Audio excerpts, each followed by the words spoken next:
ഏതെങ്കിലും തരത്തിൽ മതവിശ്വാസികളാണ്.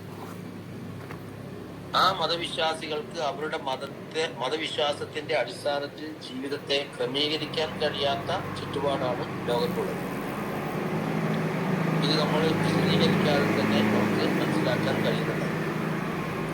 അപ്പൊ അവിടെ ആകെ കൂടി നമുക്ക് നമ്മുടെ ശരീരത്തെ, നമ്മുടെ മനസ്സിനെ, നമ്മുടെ വ്യക്തിത്വത്തെ കുറെയൊക്കെ നമുക്ക് നിയന്ത്രിക്കാൻ പറ്റും.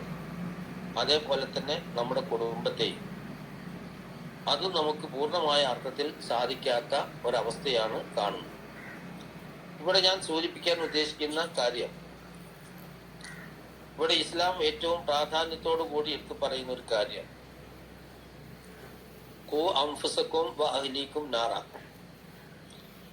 നിങ്ങൾ നിങ്ങളുടെ ശരീരങ്ങളെയും, നിങ്ങൾ നിങ്ങളെയും നിങ്ങളുടെ കുടുംബങ്ങളെയും നരകത്തിൽ നിന്ന് കാത്തു സൂക്ഷിക്കുക. നിങ്ങളെ സ്വന്തം കാര്യവും നിങ്ങളുടെ കുടുംബത്തിന്റെ കാര്യവും നിങ്ങളുടെ ഉത്തരവാദിത്വത്തിൽ, നിങ്ങളുടെ നിയന്ത്രണത്തിൽ, നിങ്ങളുടെ ആദർശത്തിനനുസരിച്ച് ക്രമീകരിച്ചുകൊണ്ട് നരകത്തിൽ നിന്ന് മോചനം ഉറപ്പുവരുത്തുക. ഇതാണ് വിശുദ്ധ ഖുർആൻ നമ്മോട് ആവശ്യപ്പെടുന്നത്. ഇത് മുമ്പ് കാലങ്ങളിൽ അറബി ഭാഷയിൽ ഹിമായത്തുൽ ബൈല എന്നൊരു പ്രയോഗമുണ്ട്. ഹിമായത്തുൽ ബൈല. ബൈല എന്ന് പറഞ്ഞാൽ കോഴിമുട്ട, താറാവുമുട്ട, ഇതിന് പറയുന്നതാണ് ബൈല. ഹിമായത്തുൽ ബൈല എന്ന് പറഞ്ഞാൽ കോഴിമുട്ടയെ സംരക്ഷിക്കുക എന്നാണ്. എന്താണ് ആ പ്രയോഗത്തിന്റെ ആശയം എന്ന് ചോദിച്ചാൽ, ഹദീസുകളിലും ചരിത്രത്തിലൊക്കെ ഈ പ്രയോഗം കാണാൻ സാധിക്കും. അതായത് പൊരുന്നിരിക്കുന്ന കോഴി, മുമ്പ് ഈ പൊരുന്നിരിക്കുന്ന കോഴി അത് ഇങ്ങനെ കോഴി പൊരുത്തിരിക്കുമ്പോൾ നമുക്കറിയാം, അത് കോഴിമുട്ടകൾ 10, 20, 25 ഒക്കെ കോഴിമുട്ട, അല്ലെങ്കിൽ അതിൽ കുറഞ്ഞ കോഴിമുട്ടയുടെ മുകളിൽ അതിങ്ങനെ അടയിരിക്കും. നമുക്ക് പഴയ ആളുകൾക്ക് ഓർമ്മയുള്ളൊരു സംഗതി, നമ്മൾ കാണുന്നതാണ്. ഇടയ്ക്കിടയ്ക്ക് നമ്മൾ പോയി നോക്കും, അടയിരിക്കുന്ന കോഴിയെ നമ്മൾ ഇടയ്ക്കിടയ്ക്ക് പോയി നോക്കും. അപ്പൊ ഈ പോയി നോക്കുന്ന സമയത്ത് ഇതിന്റെ ഏതെങ്കിലും ഒരു കോഴിമുട്ട പുറത്തേക്ക് തെന്നി നിൽക്കുന്നു എങ്കിൽ ഈ പടുക്കോഴി എന്ത് ചെയ്യും?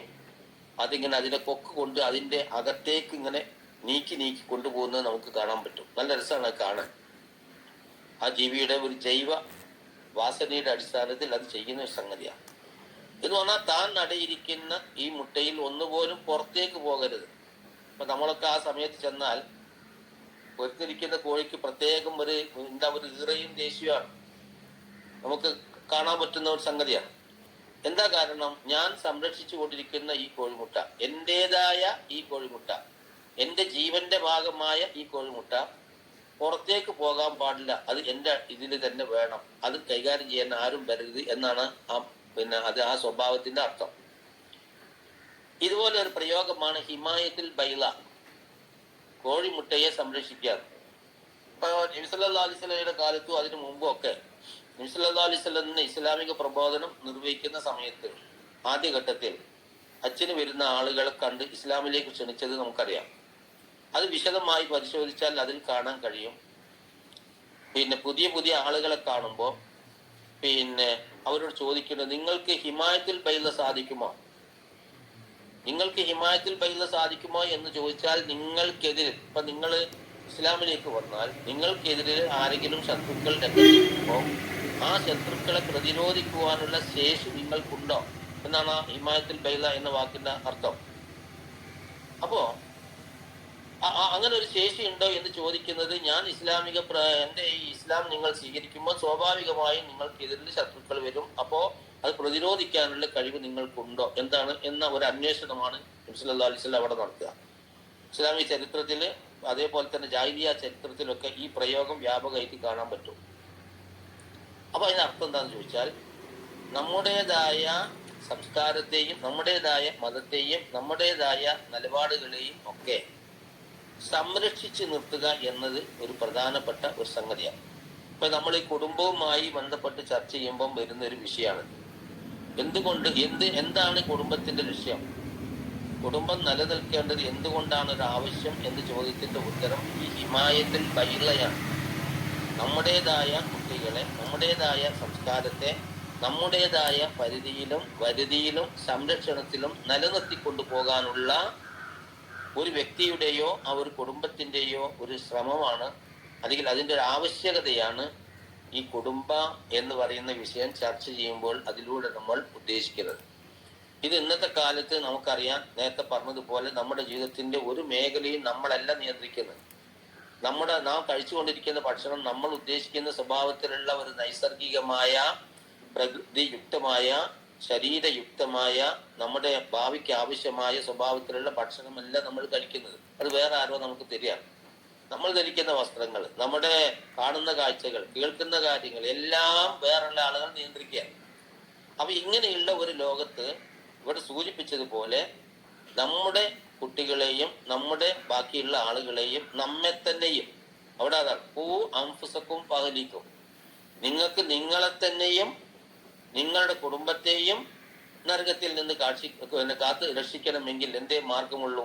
കുടുംബം എന്ന് പറയുന്ന ഈ ഘടനയെ ഒരു എന്താ പറയാ, സ്വാതന്ത്ര്യമുള്ളതോടൊപ്പം തന്നെ എല്ലാ സ്വാതന്ത്ര്യങ്ങളും വകവെച്ച് കൊടുക്കുന്നതല്ലാത്ത പല സ്വാതന്ത്ര്യങ്ങളെയും നിയന്ത്രിക്കുന്ന വളരെ ഭദ്രമായ ഒരവസ്ഥയിൽ കുടുംബത്തെ മുന്നോട്ട് കൊണ്ടുപോകാൻ കഴിയുക എന്നതാണ് യഥാർത്ഥത്തിൽ അതുകൊണ്ട് ഉദ്ദേശിക്കുന്നത്.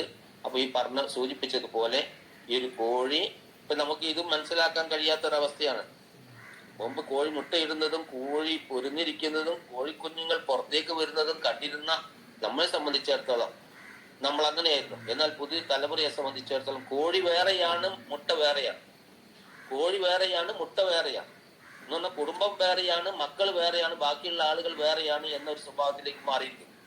നേരത്തെ അതല്ല.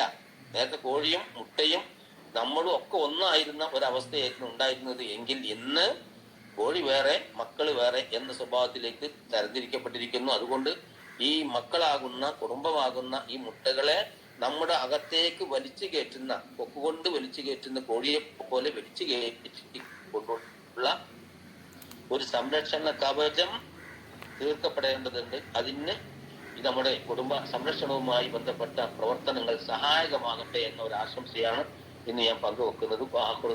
അൽഹംദുലില്ലാഹി റബ്ബിൽ ആലമീൻ. അസ്സലാമു അലൈക്കും. വഅലൈക്കും അസ്സലാം വറഹ്മത്തുള്ളാഹി വബറകാതുഹു. ശുക്രാൻ, ജസാക്കല്ലാഹ്. കുടുംബം, നമ്മളെങ്ങനെ കുടുംബത്തെ സംരക്ഷിക്കണം,